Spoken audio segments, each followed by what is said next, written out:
Yo, what's up, y'all? What's going on, man? What's happening, man? Subscribe to the channel, man. Hit that like button and please share this video. I'm sitting here trying to decide which camera I was gonna shoot this on. I got my other joint right here, but I said I wanted to shoot it on. This is my GoPro. I'm shooting it on my GoPro right here because it could give me a wider view. But I went back and forth. But I'm gonna shoot it on this and see how this look. I'm gonna tell y'all a story today about a fight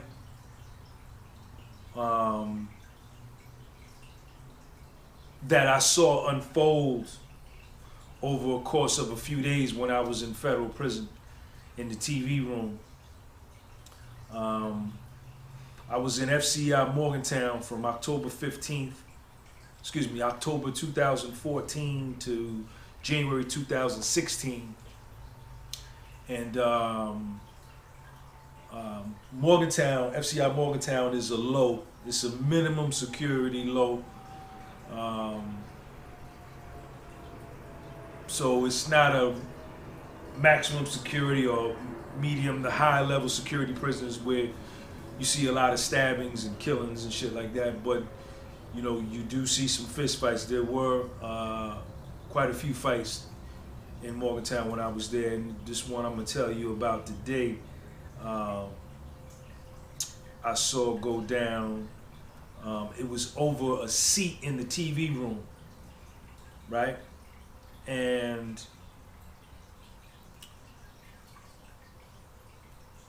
the way that it happened, I lived in Girard unit. I was in Girard unit, so right, like in Girard unit, the TV room, when you came in the unit, the telephones was right there to your left, and then you walked right into the TV room, right? And you had all of the TVs were on the wall, up on the wall, right?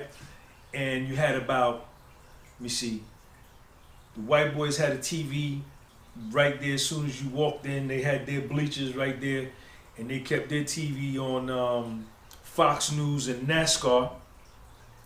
Then you had two TVs right here that was on ESPN. One was on ESPN, and I think another one was on ESPN2. Then the niggas had a TV. Black dudes had a TV on a BET TV. That's 4. Then there was another TV that might have been like on TV1. And then there was another TV that was stayed on CNN. And then the Spanish dudes had a TV all the way to the right that they kept on 41 Univision. You understand? And they had their bleachers right there. And then they had one TV down low in the middle that we watched on movie night. So the way it went at Morgantown with this TV in the TV room, right? Like one nigga was in charge of the remote control. Right, and he had a set schedule. I don't know how he determined the schedule. I don't know how they determined what shows would be on what televisions at what particular time, and I didn't care, right? That wasn't important to me because I know that when you go to jail, county jail, state prison or federal prison, one thing that will get your head bust to the white meat is the telephone, gambling, not minding your business, and the TV. Them 4 things right there can get you really, really hurt, maybe even killed, right? I've heard stories of people getting killed, right, over the TV. So I was short when I got to Morgantown. I only had an 18-month sentence. I was doing 15 months, 16 months, and I was out of there. So I didn't care nothing about the TV. You know, I wasn't there to watch TV. But that was my story, right? But niggas in there that's doing 10 years, you know, 8 years, 7 years, 5, 4, they're going to watch TV, right? And the way it worked in Girard unit was everybody had a set spot where you would put your chair, the chair that you had back by your bed, by your bunk, everybody got issued a chair, a little $3, $4 chair, a little Walmart chair, a little plastic chair. And when it came time to watch TV, you know, which was usually after recall, we had recall. Recall was about, well, when you had recall, we had recall at about 2:30, 2:45, right? They closed the compound down. Everybody got to go back to their housing units. And then we get ready to go eat dinner at like 4:45, 5 o'clock. But after we got recall at 2:30, 2:45, niggas start positioning, putting their chair in their spot in the TV room. And when you have your spot, you put your chair in the same spot every single night. That is your spot. You can't take your chair on Monday and put it here, and then Wednesday you decide you think you want to sit over there, and then Friday afternoon you want to move your chair back there. Nah.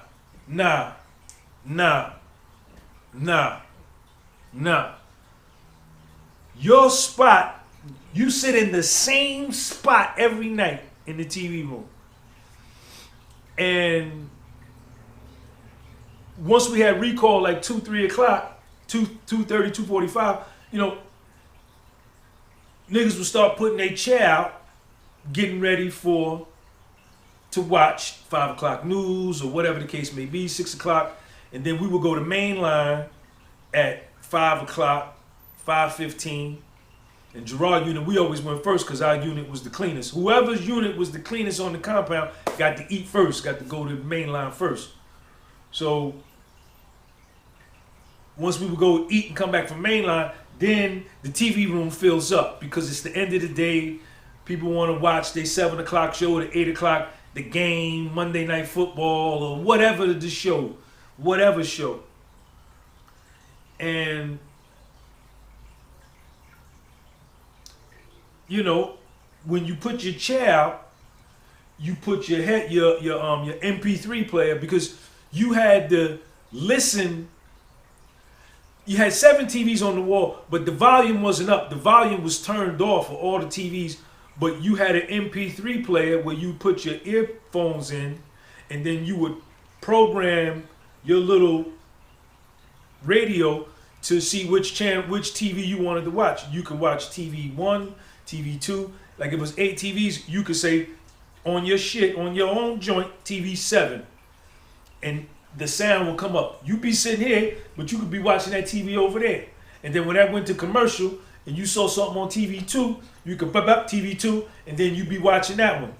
You know, then when that went on commercial, you look, well, let me watch TV 4, let me watch the game. So you could watch whatever TV you wanted, and you heard the sound in your ear. There was no sound coming from none of the TVs.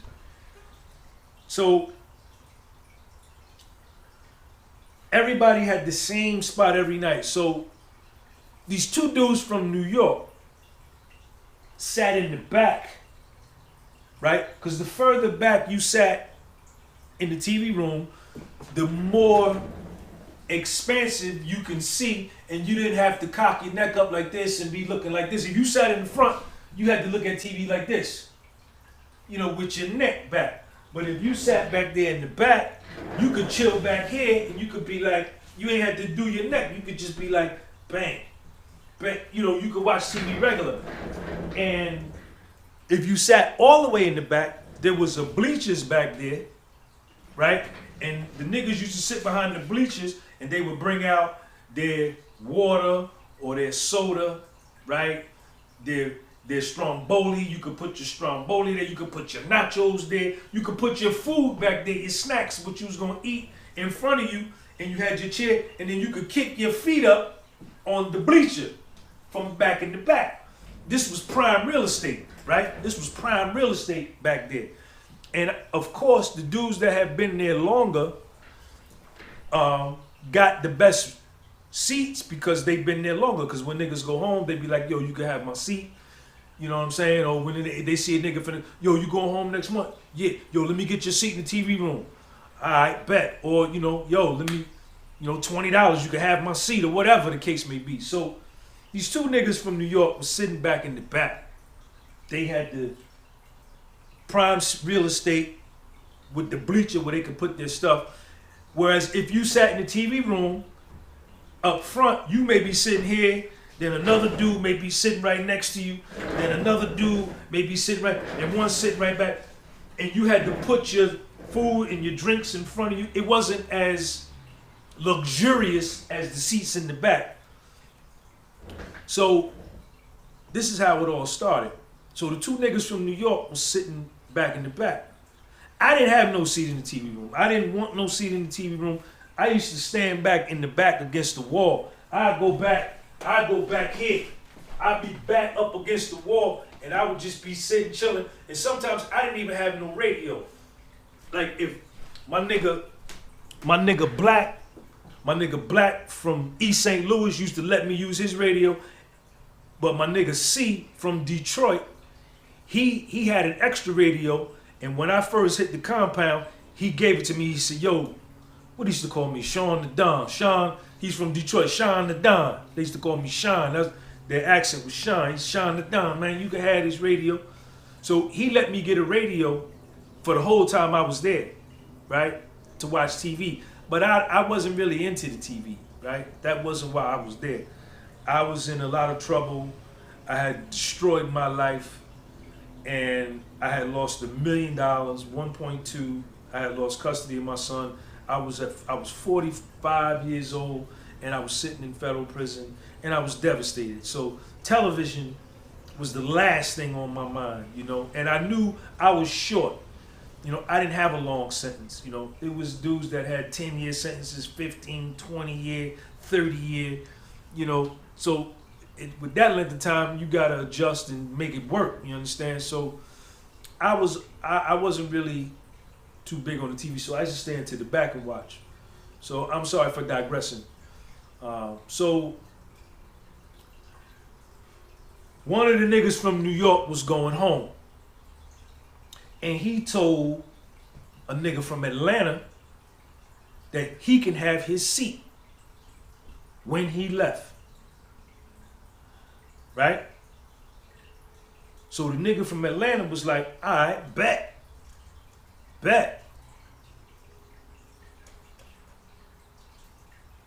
Now, the other nigga from New York that wasn't going home, that was going to remain back there, that had his seat, and had been sitting next to my man from New York, they was cool. They both was from New York, right? They both was from upstate New York. They was cool. But homeboy was going home, but my man here, he was going to be here. So when my man told a nigga from Atlanta he could have a seat, this nigga from New York didn't like the nigga from Atlanta. And let it be known that he didn't want him to sit next to him, that he wasn't going to sit next to him. He didn't express that he didn't like it. He said he wasn't going to sit next to him. Something to that effect. But the nigga from Atlanta was like, you know, he get busy. He said, I'm sitting in that seat. He gave me the seat. I'm sitting in the seat. So the nigga from New York goes home. So now the politics begins about this seat. Right? Even though the nigga that went home told the nigga from Atlanta, man, you can have my seat. The other nigga from New York was like, nah, I want my nigga from Virginia to sit next to me. He was cool with a nigga from Virginia. So he wanted his man from Virginia to sit next to him. But the nigga from Atlanta was like, nah. The nigga from New York mom said I can have that seat, that's my seat. So it was a stalemate. It was a stalemate. So when the nigga from New York went home, that night in the TV room, nobody was sitting back there. Right? Not the nigga from New York that had been sitting there for years who sat next to the other nigga. Not the nigga from Atlanta, because it was static about this seat. You know, words, you know what I'm saying? So nobody sat back there. The first night, the nigga from New York went home. The second night, the nigga went home. Nobody sitting back there. Now the gossip is starting to spread around the unit as to what's going on with this seat in the TV room. So I was alright with the nigga from Atlanta, man. I was cool with the nigga from Atlanta. So I'm walking up to the unit one day. I'm coming up the compound and I talk to the nigga from Atlanta, and he starts telling me about the static with the seat. So I'm like, oh, wow. So, you know, nobody's sitting in the seat. Neither one of them. It's empty back there. So, and everybody knows what's going on, so everybody just like watching.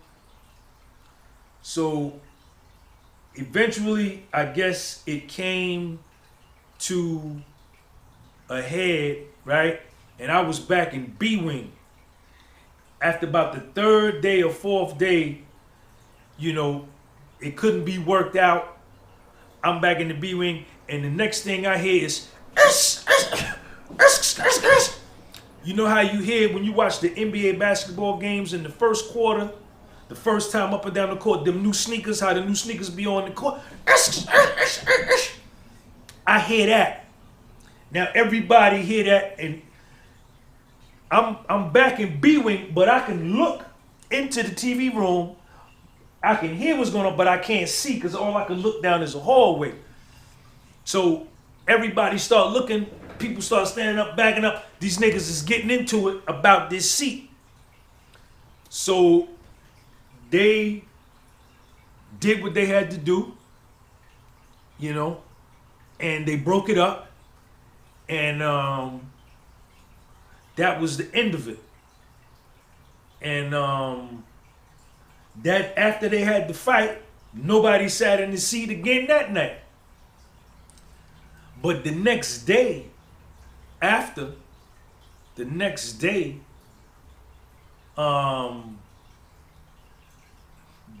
niggas that fought, the New York nigga and the Atlanta nigga, was sitting back there together, side by side, watching TV in the TV room. Both of them was sitting right next to each other, side by side, watching TV. And as time went on, they was back there talking. And